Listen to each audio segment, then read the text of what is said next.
Postpartum hemorrhage is defined by 500 cc's of blood loss during a vaginal delivery or 1,000 cc's of blood loss during a C-section, which is, interestingly, almost the average blood loss for each of those procedures. We learned in the physiology of pregnancy that the red blood cell mass increases. So too does the plasma volume, so mom is anemic relative to the plasma volume. That is, the number is lower. But because she has an increased circulating volume, she can tolerate significantly more blood loss than if she weren't pregnant. If you find postpartum hemorrhage, you're going to have to fix the problem or take out the uterus.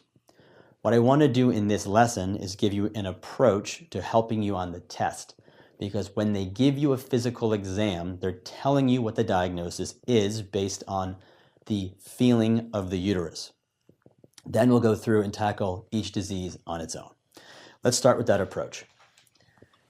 Mom comes in with postpartum hemorrhage. 500 cc's for a vaginal delivery, 1,000 cc's for a C-section. Your job is to stop the bleeding. But first you have to make the diagnosis based on the uterus.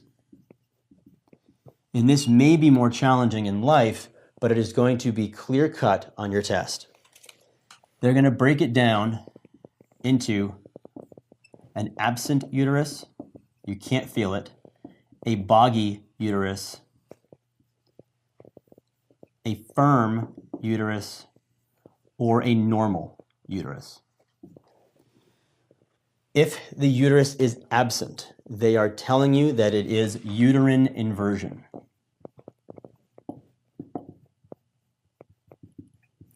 And uterine inversion is going to require you to put it back into place. You're going to try to do this manually at first, but you may need to use tocolytics to quiet down the uterus, put it back into place, and then use uterine tonics to help it contract back down where it's supposed to be. If you have the word boggy uterus, they're telling you that it's the most common cause of postpartum hemorrhage, uterine atony.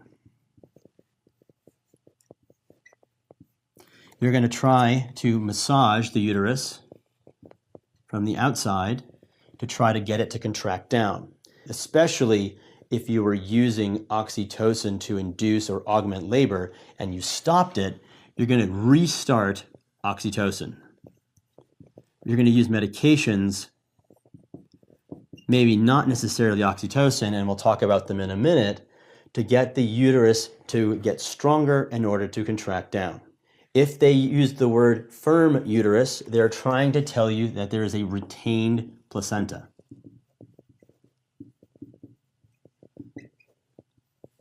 A retained placenta means that you have to go in after it. And so you'll try to get it with a minimal procedure, which is a D&C, but it may progress to full hysterectomy. And if they say there's postpartum hemorrhage with a normal uterus, what they're telling you is you should be looking for a vaginal laceration. And of course, if you induced a vaginal laceration with an episiotomy, you should already know about it. And this is going to be corrected with sutures. If you have a normal uterus and you can't find a laceration, you should give pause and think about disseminated intravascular coagulation, which we'll talk about at the very end of the lesson.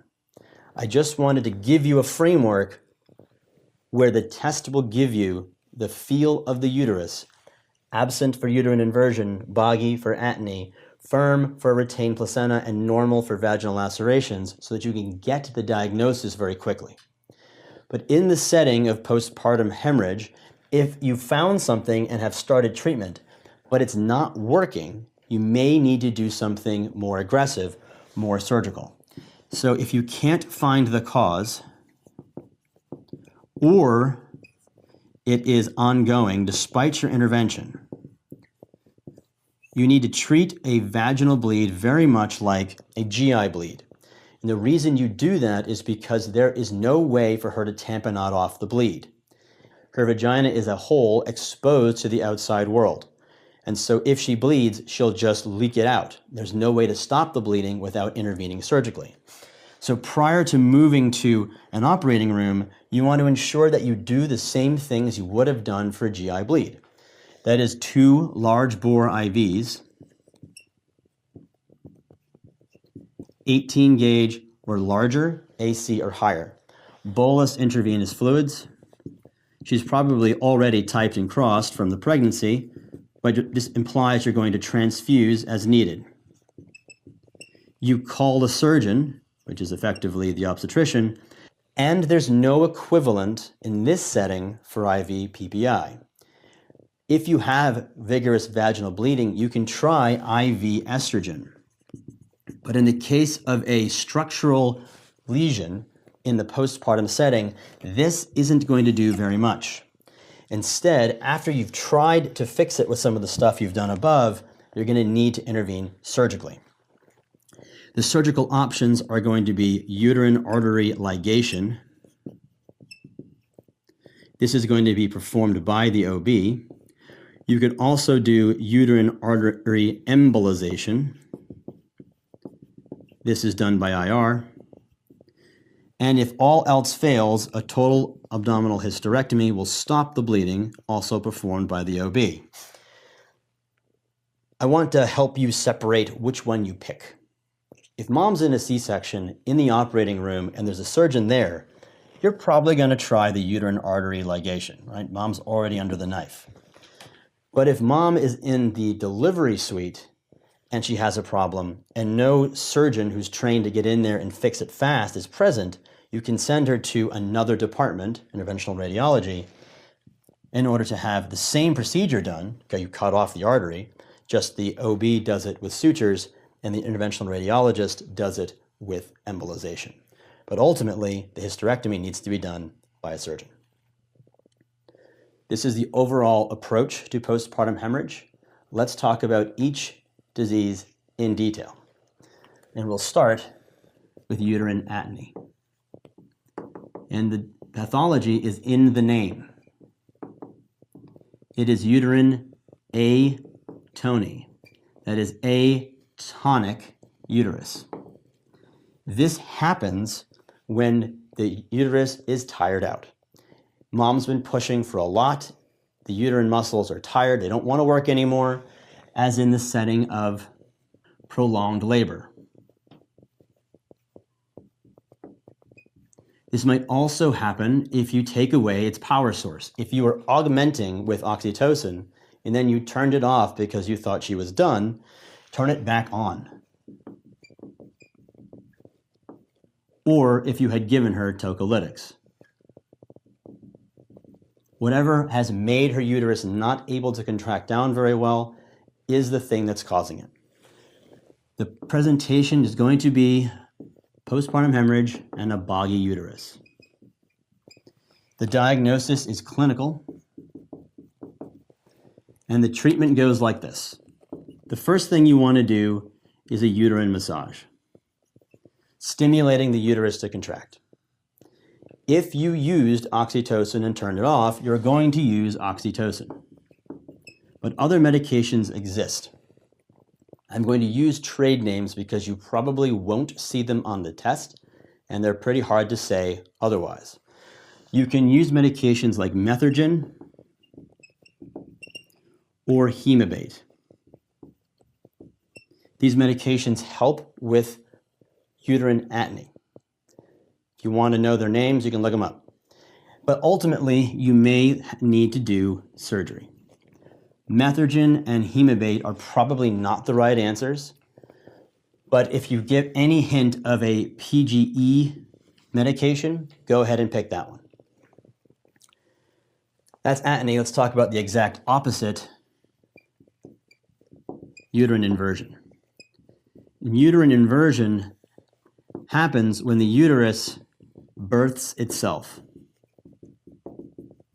That is, it is contracting so hard, it literally goes from the dome-shaped uterus and goes through the cervix top first.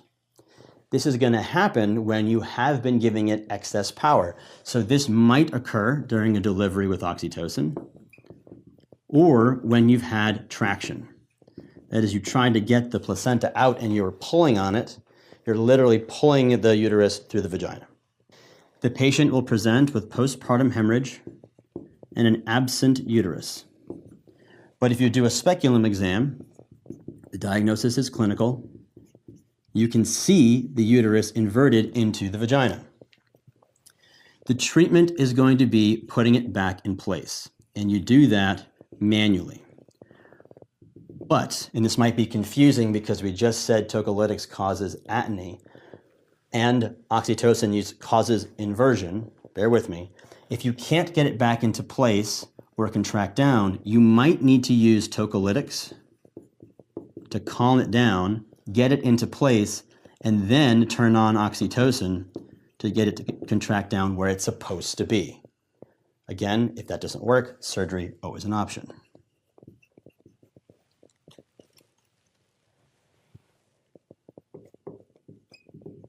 Vaginal lacerations can occur when baby is birthed through a canal that can't fit it. And if you did an episiotomy to help mom prevent a laceration, you better remember that it's there and fix it. So the tear, the laceration, will be in both the cervix and the vagina. This occurs with precipitous deliveries, where baby gets shot out and the vagina is not allowed to respond to the fetus as it comes through, or in the case of macrosomic babies. Mom wasn't built to have a huge kid, and here comes a really big one. And of course, again, episiotomy. The patient will have postpartum hemorrhage and a normal uterus. The diagnosis is going to be made on clinical inspection. You're going to do a speculum exam and look for lacerations on the cervix and the vagina. The treatment is just like any other laceration, just hold pressure to start. This is especially true of small bleeders. You don't need to suture everything. But if the bleeder is big, the bleeding is severe, or the pressure doesn't work, then you're going to suture it closed. Just remember to use anesthetics first. Numb up the area you're going to put the needle through. And lastly on the list that we're going to talk about is retained placenta. And I've saved this for the end because it has the most understanding and is probably the thing you're actually going to do a lot of on your OB rotation. Let's start with pictures. This is a uterus.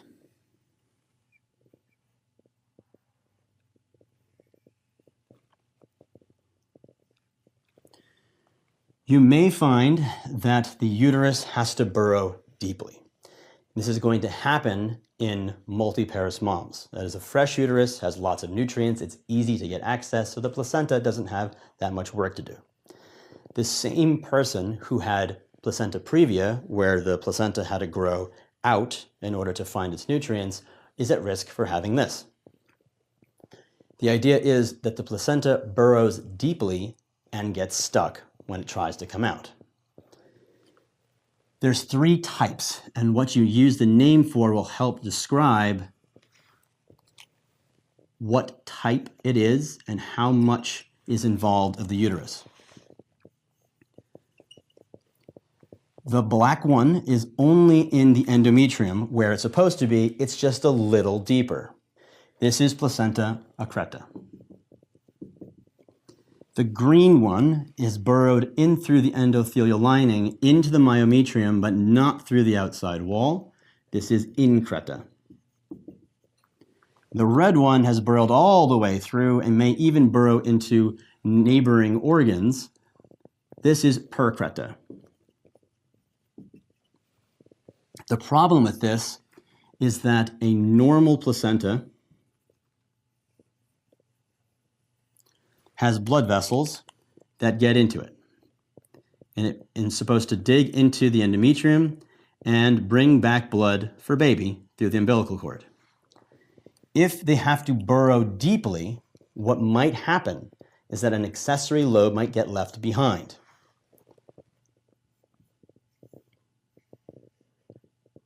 Here's a longer placenta because it had to burrow deeply. During the birthing process, the placenta is going to tear. The blood vessels of a placenta never reach the edge.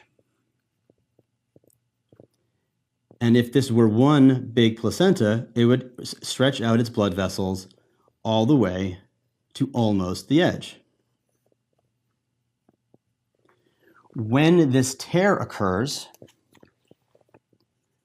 the placenta with the cord is going to come out with baby. And it's going to bleed a little bit, but you've clamped the cord, so not a lot. And what you'll see on inspection is going to be the blood vessels that should go all the way stop at the very edge of the placenta, which means that there were more blood vessels on the other side. The real problem with this is that you've got that rest of the placenta that's stuck in mom that has blood vessels that are burrowing into her uterus with a constant blood supply. So the uterus is still doing its job, providing nutrients to the placenta, but now rather than going to baby, the placenta is delivering blood to a giant gaping hole, which causes her to bleed. This bleeding won't stop. All right, so the retained placenta, the pathology is going to be the placenta burrows deeply. During delivery, there's going to be an accessory lobe. And that accessory lobe is going to cause a placental tear as the front half of the placenta is delivered, leaving behind whatever's left, and the depth of invasion gives it its name. The patient is going to have postpartum hemorrhage and a firm uterus because there's something still in it. But the diagnosis is made not on mom, but on the placenta. You'll see the placental blood vessels go to the edge. This is why we inspect the placenta literally every time it is birthed. The treatment is to get that remaining part out. That's done first with the D&C, and if that doesn't work, we progress to hysterectomy. In the case of retained placental parts, you do want to track the beta-HCG in the serum to go to 0, so you know, A, you've gotten all the placenta out, and this is also how you get risk for choreo. To close this out, what I want to do is mention a little bit about DIC. We have more about this in the hematology lectures. DIC is a fibrin clot. It's a fibrin clot that clots everywhere it's not supposed to, so that there's nothing left to clot where it needs to. Fibrin clots are created by consumption of platelets to form the fibrinogen mesh on the platelet plug, and that fibrinogen is the substrate for the clotting cascade to form a fibrin clot.